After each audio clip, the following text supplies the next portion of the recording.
Jumpa lagi dengan saya, Willy The Rooms, di The Sinners Channel. Sebab rancanganku bukanlah rancanganmu, dan jalanmu bukanlah jalanku. Seperti tingginya langit dari bumi, demikianlah tingginya jalanku dan rancanganku dari rancanganmu. Aku sanggup melakukan segala sesuatu, tidak ada rencanaku yang gagal.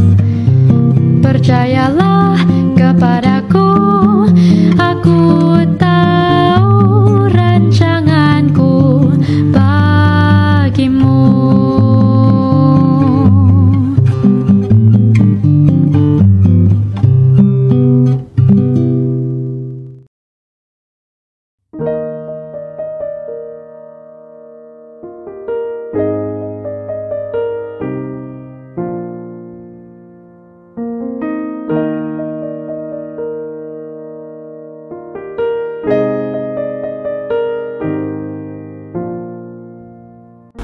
Beberapa hari yang lalu di YouTube terjadi perdebatan antara pendeta senior Reform dan tokoh muda Katolik berbicara mengenai sola fide. Maka dalam video ini saya akan coba sedikit berbicara yang menyentuh topik sola fide ini, yaitu penyebab instrumen pembenaran. Selamat menyaksikan. Doktrin pembenaran reformasi seringkali dirangkum dalam slogan sola fide, yang berarti hanya oleh iman. Ungkapan sola fide ini mewakili ajaran yang mengatakan bahwa pembenaran hanya oleh iman saja. Secara historis, Gereja Katolik Roma juga telah mengajarkan bahwa pembenaran adalah oleh iman. Mereka mengatakan bahwa iman adalah tahap inisiasi dari pembenaran. Iman adalah fondasi dan akar dari pembenaran kita. Katolik Roma menekankan perlunya iman untuk pembenaran. Maka kata fide di dalam sola fide jelas ditegaskan oleh Katolik Roma. Apa yang tidak ditegaskan oleh Katolik Roma adalah kata sola. Sebab meski iman adalah inisiasi, fondasi, dan akar dari pembenaran, kehadirannya tidak cukup untuk menghasilkan pembenaran. Harus ada sesuatu selain iman agar kita dibenarkan. Sebuah kondisi yang diperlukan. Kondisi yang diperlukan adalah sesuatu yang harus ada supaya ada hasil atau konsekuensinya. Tetapi kehadirannya tidak dengan sendirinya menjamin ada hasilnya. Sebagai contoh dalam situasi normal, kondisi yang diperlukan untuk membuat api adalah kehadiran oksigen. Namun, untungnya bagi kita, kehadiran oksigen saja tidak cukup untuk menyebabkan adanya api. Seandainya demikian, kita akan terbakar setiap kali menghirup udara. Jadi, kita membedakan antara kondisi yang diperlukan dan kondisi yang mencukupi. Kondisi yang mencukupi menjamin secara mutlak bahwa hasil akan mengikuti. Dengan mengingat perbedaan itu, kita dapat melihat perbedaan antara perbandingan Katolik Roma dengan pandangan reformasi berkenaan dengan relasi antara iman dan pembenaran. Menurut pandangan Katolik Roma, iman adalah kondisi yang diperlukan untuk pembenaran, bukan kondisi yang mencukupi. Menurut pandangan Protestan, iman bukan hanya kondisi yang diperlukan, tetapi juga kondisi yang mencukupi untuk pembenaran. Artinya, ketika kita menaruh iman dan kepercayaan kita kepada Kristus, Allah pasti akan menyatakan kita dibenarkan di hadapannya. Pandangan reformasi yang adalah pandangan yang alkitabiah mengatakan bahwa jika iman hadir, maka pembenaran juga pasti hadir. Apa yang tidak masuk akal menurut pandangan reformasi adalah bahwa kita dapat memiliki iman tanpa pembenaran. Kita tidak dapat memiliki pembenaran tanpa iman, dan kita tidak dapat memiliki iman tanpa pembenaran. Katolik Roma mengatakan bahwa kita tidak dapat memiliki pembenaran tanpa iman, tetapi kita dapat memiliki iman tanpa pembenaran. Kita bisa saja beriman tetapi melakukan dosa mematikan yang akan menghancurkan anugerah pembenaran, sehingga kita akan dihukum, atau jika tidak ada pertobatan yang tepat. Namun, bagi para reformator, yang kita butuhkan hanyalah memiliki iman yang sejati, supaya kita dapat menerima anugerah dan mempertahankan status pembenaran. Pengakuan iman Westminster, bab yang ke-11, poin kedua, menyatakan ini. Iman yaitu menerima dan bersandar pada Kristus dan kebenarannya adalah instrumen pembenaran satu-satunya. Instrumen adalah alat yang dipakai untuk tujuan tertentu. Ketika para penyusun pengakuan iman Westminster menulis bahwa iman adalah instrumen pembenaran satu-satunya, mereka menyadari adanya perdebatan menyangkut penyebab instrumen pembenaran pada abad ke-16. Kita perlu memiliki pemahaman yang jelas akan doktrin ini. Penyebab instrumental pembenaran, karena ini menyangkut bagaimana kita bisa diselamatkan. Istilah penyebab instrumental dapat ditelusuri dalam sejarah hingga abad ke-4 sebelum Masehi dalam filsafat Aristotle. Ia menaruh perhatian untuk menjelaskan tentang pergerakan dan perubahan.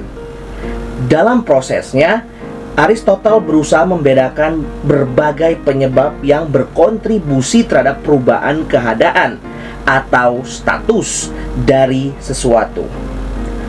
Bagaimana hal itu berkaitan dengan pertanyaan kita di sini? Kita dalam natur kita tidak dibenarkan. Kita adalah manusia yang tidak benar, dan status kita di hadapan Allah adalah layak mendapatkan murkanya yang sepenuhnya.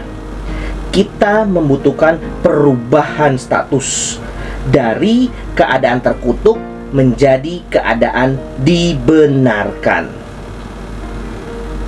Aristotle membedakan 4 jenis penyebab: penyebab formal, penyebab efisien, penyebab final, dan penyebab material.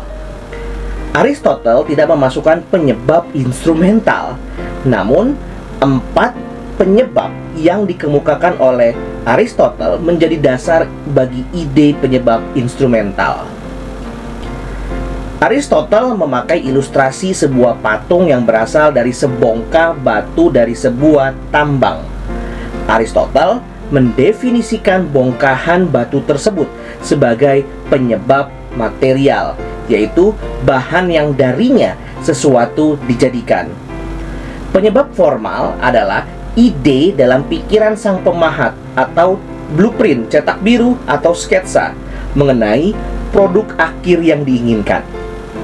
Harus ada ide sebelum ada hasilnya.